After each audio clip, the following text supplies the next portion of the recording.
Today, we are going to study development of scientific perspective in Europe and historiography. Till the 18th century CE, Europe had achieved a remarkable progress in the field of philosophy and science. This is the period of industrial revolution in Europe. Because of the development in the philosophy and the science, industrial revolution took place in Europe. So this was the remarkable period that in the 18th century till the 18th century science and philosophy has remarkably developed. बहुत ही ज़्यादा development हो गया था Europe में philosophy और science के field में till 18th century तक यूरोप में बहुत ज़्यादा डेवलपमेंट हो गया था. And that's why scholars by then had come to believe in the possibility of studying the social and historical truth by applying scientific methods. And that's why, due to the remarkable progress in the field of philosophy and science, scholars started to believe that social and historical truths social and historical truths can be studied with the help of the scientific methods. और इसीलिए ऐसा scholars को लगने लगा था because of the till the 18th century philosophy and science के field में बहुत ज़्यादा प्रोग्रेस हो गया था. एंड दैट्स वाई स्कॉलर्स ऐसे बिलीव करने लग गए थे कि सोशल और हिस्टोरिकल ट्रूथ्स को की स्टडी करने के लिए वो साइंटिफिक मेथड्स का यूज कर सकते हैं, ऐसा उन्हें लगने लग गया था. Now, the philosophical discussion focus more and more on the objectivity in history and historiography. और इसीलिए philosophical जो भी discussions होते थे, they focus more and more on the objectivity in history and historiography. History और historiography के objectivity पर, truth पर ज़्यादा से ज़्यादा focus होने लगा. Prior to the 18th century, all European universities were interested only in the philosophical discourses revolving around divine phenomenon, right? Before the 18th century, all the European universities, they were interested only in philosophical discourses which were revolving only around the divine phenomenon. Divine. Roman Catholic Church religion was the center of the philosophical discussion. They were focusing before the 18th century, right? Before the 18th century, जितने भी European universities थे, they were greatly interested in the religion only.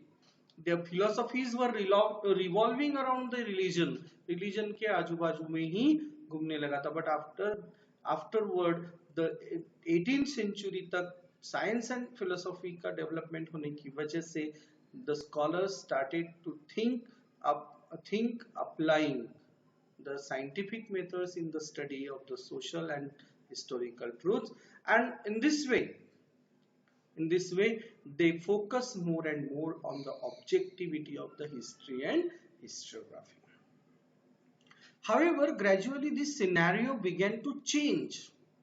Or initially, prior the 18th century, before the 18th century, all the philosophical discourses were done keeping the religion at the center.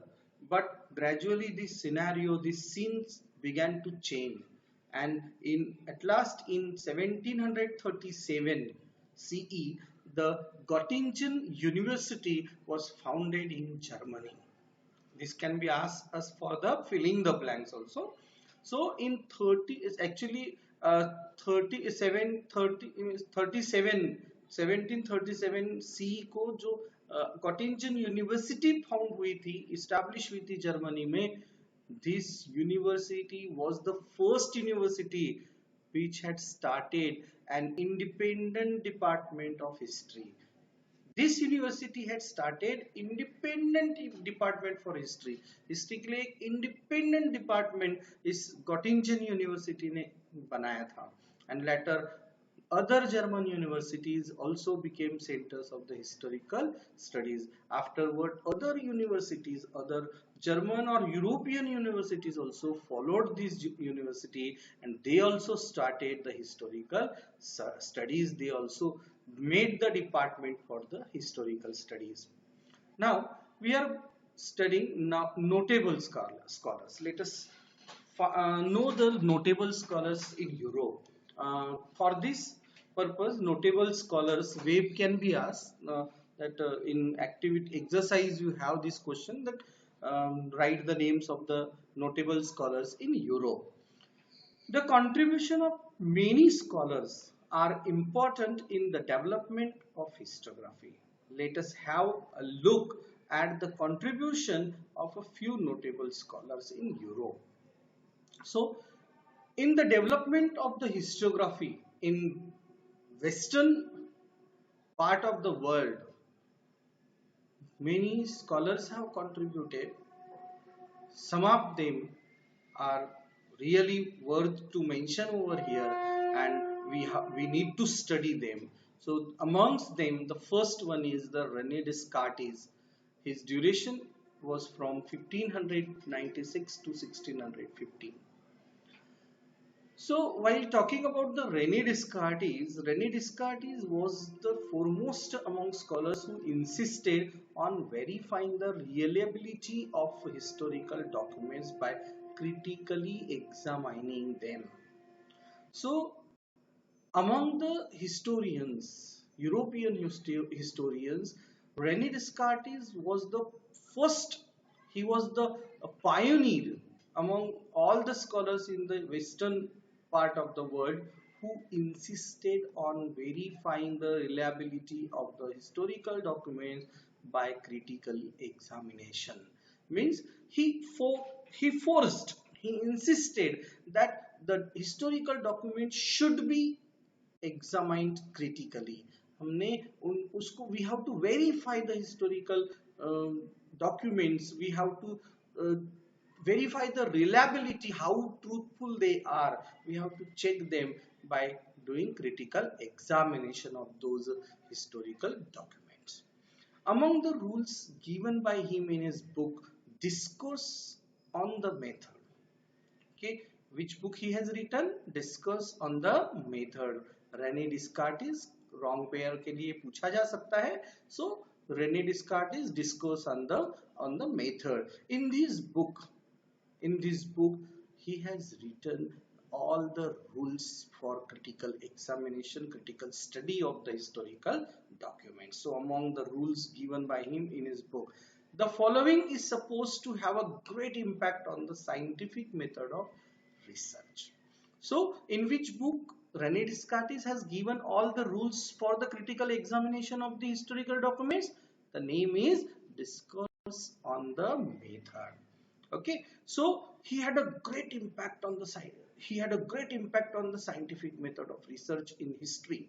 History के scientific method की research पर Renee डिस्कार्टिस का बहुत ज्यादा impression पड़ा, बहुत ज्यादा impact पड़ा, इन्फ्लुएंस पड़ा, and thus never to accept anything for true till all grounds of doubts are excluded.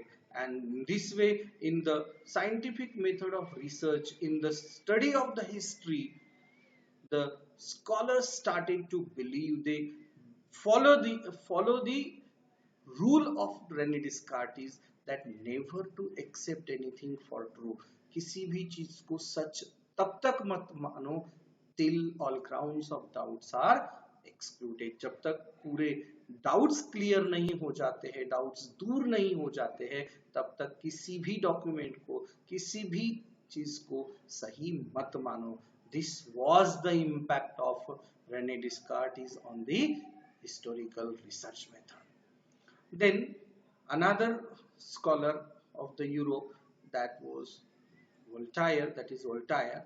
His duration was 1694 to 1778. Voltaire. Voltaire's original name was Francois Marie Araud. What is his original name? Francois Marie Roet.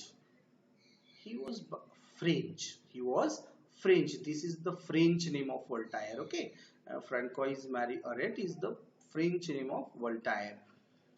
He believed that along with objectives, truth and chronology of historical events, considering social traditions, trade, economy and agriculture was also equally important in historiography.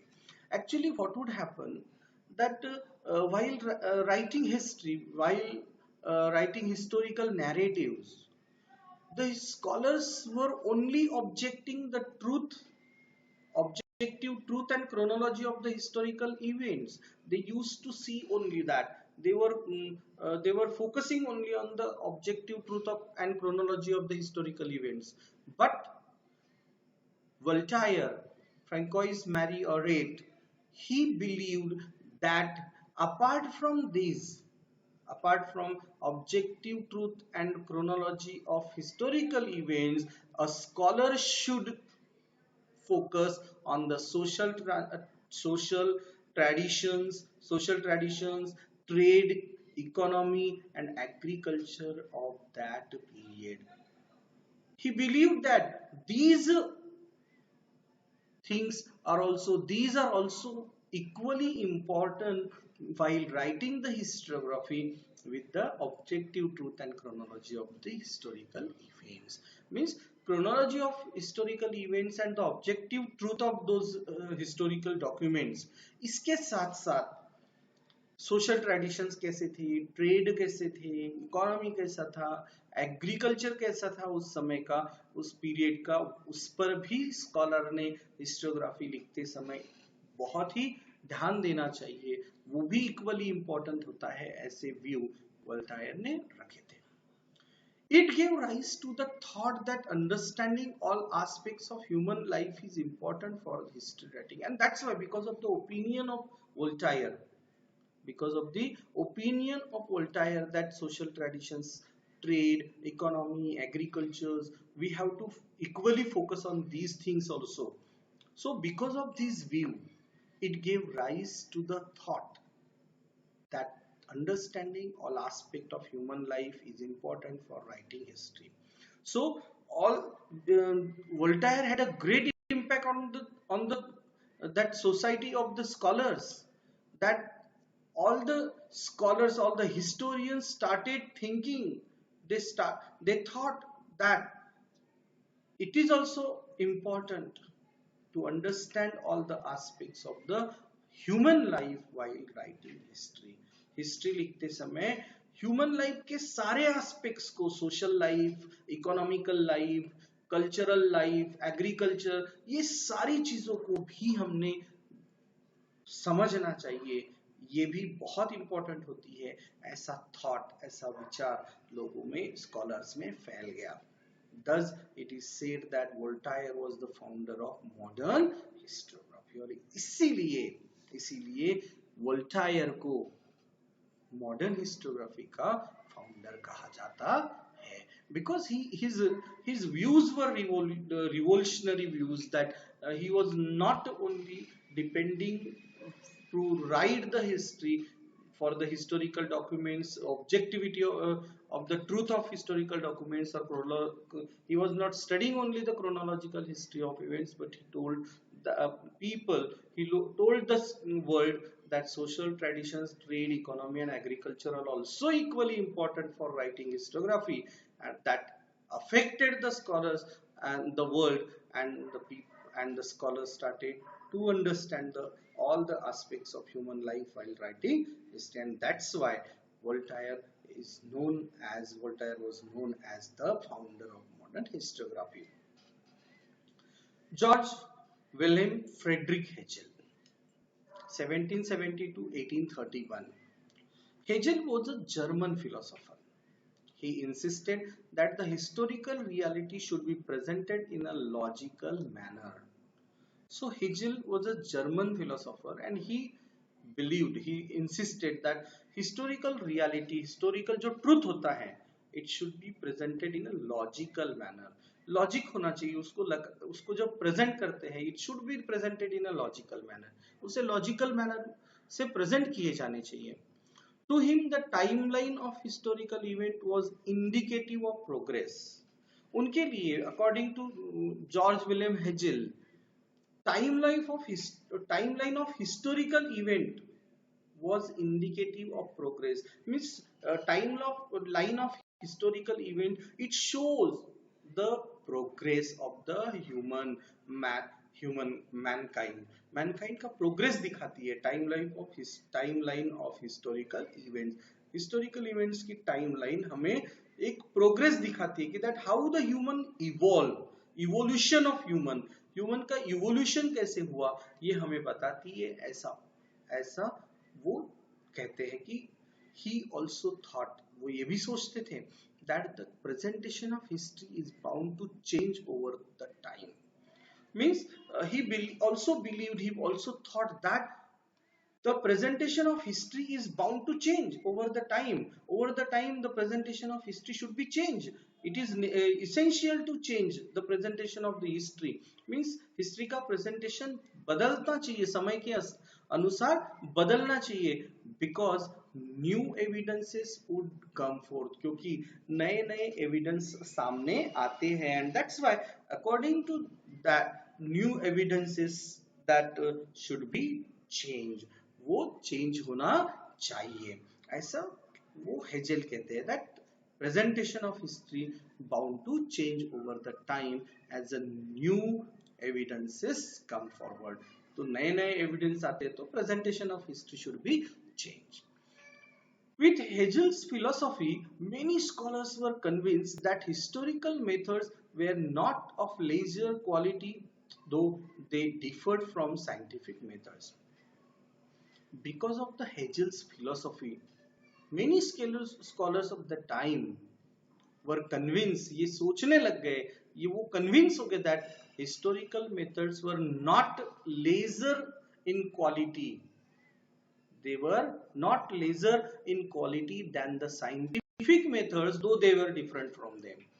Scientific methods से historical methods अलग थे, but scholars began to build, they believed, they were convinced कि because of the philosophy of the Hegel, they were convinced कि historical methods scientific methods के comparison में कहीं कम नहीं थे, though they were different from each other, अलग दिखते थे, अलग थे methods, अलग थे, लेकिन फिर भी वो कोई कहीं कम नहीं थे. The collection of his lectures and articles is published in a book. एक बुक में एंटाइटल जिसका नाम था एनसाइक्लोपीडिया ऑफ फिलोसॉफिकल साइंस, इस बुक में his all the lectures and articles were compiled and it was published. So what is the name of the book? Encyclopedia of Philosophical Science, in which his lectures and articles were compiled. His book Reason in History is also well known. उनकी दूसरी book reason in history भी बहुत ज्यादा popular थी. So let us know about the views of George William Friedrich Hegel. It is good to know this. So this box is about the dialectics. So you have to read it carefully because a short note for 2 marks can be asked to us.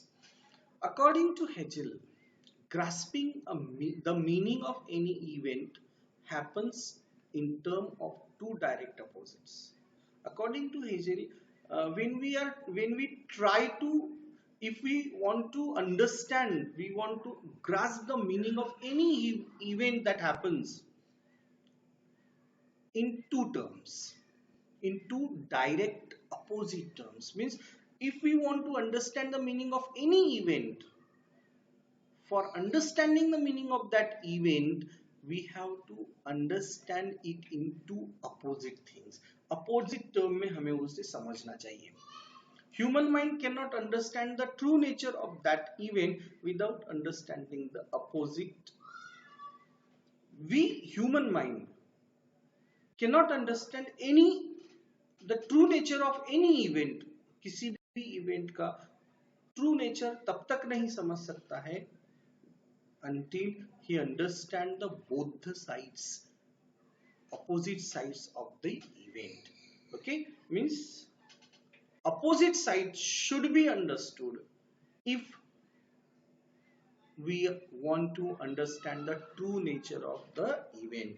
किसी event का true nature अगर हमको समझना है तो we cannot understand it without understanding the opposites. Opposites चीजें को, जैसे अगर हम कुछ चीज खरीदने भी जाते हैं, we are going to purchase the thing, we see the good things and bad things also. We have to understand, we have to judge that thing on the basis of good benefits and loss, right? So opposite things, we have to understand the opposites of the event, and then we can understand the true nature.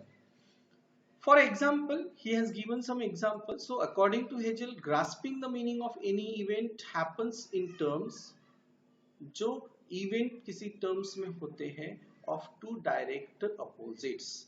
Okay, grasping the meaning of any event happens in terms of two direct opposites, means when we understand the meaning of any event that took place in two opposite directions, means we consider the two opposite directions of the event. Then example has been given: true, false, good, bad, etc. I told you benefit, loss, such type of opposite criteria should be utilized to understand the event, meaning of the event, true nature of that event. In order to understand the true nature of the thing, of a thing, one needs to know both true and false. किसी भी चीज का अगर true nature हमें समझना है तो सही गलत क्या है, ट्रू फॉल्स क्या है, सिमिलरली बैड एंड गुड क्या है, अच्छा बुरा क्या है, ये हमें पता होना चाहिए. So in order to understand the true nature of a thing, one needs to know true, false or good or bad. ये चीजें हमें पता होनी चाहिए, then we can understand the true nature of anything. Similarly, good and this method of analysis which is based on opposites is known as dialectics. Okay, so the method of analysis which is based on opposites, it is known as dialectics. So dialectics, what is dialectics? The method of analysis which is based on opposites is known as dialectics.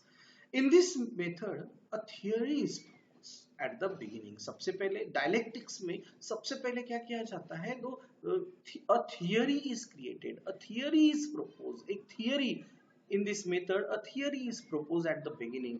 शुरुआत में सबसे पहले एक theory propose की जाती है, which is also called a thesis. इसको हम thesis भी कहते हैं, इसको thesis कहते हैं. Means in dialectics first a theory is proposed which is called thesis, then another theory is proposed which is contrary to the thesis. thesis के बिल्कुल against, उल्टी theory, फिर से एक theory propose की जाती है that is exactly opposite to thesis, and that's why it is called antithesis. So dialectics means the method of analysis based on opposites. In this method, first a theory is proposed, is called thesis. Then another theory is proposed which is contrary to the thesis, is known as antithesis. After a through logical discussion of the both, a new thesis is proposed which is include the gist of both. Then what is done? The logical discussion is done on the thesis and antithesis, and then a new theory is proposed which includes the gist of both, means the merits of thesis and antithesis. thesis और antithesis के merits को लेकर एक नई theory propose की जाती है, that this process of arriving at the new thesis is called synthesis. और इस नई थियरी को जो दोनों थेसिस और एंटीथेसिस से निकाल कर बनाई होती है, आइडियल बनाई होती है, this is known as synthesis. और इसको कहा जाता है synthesis. So for today we are stopping here. So thank you. Keep watching.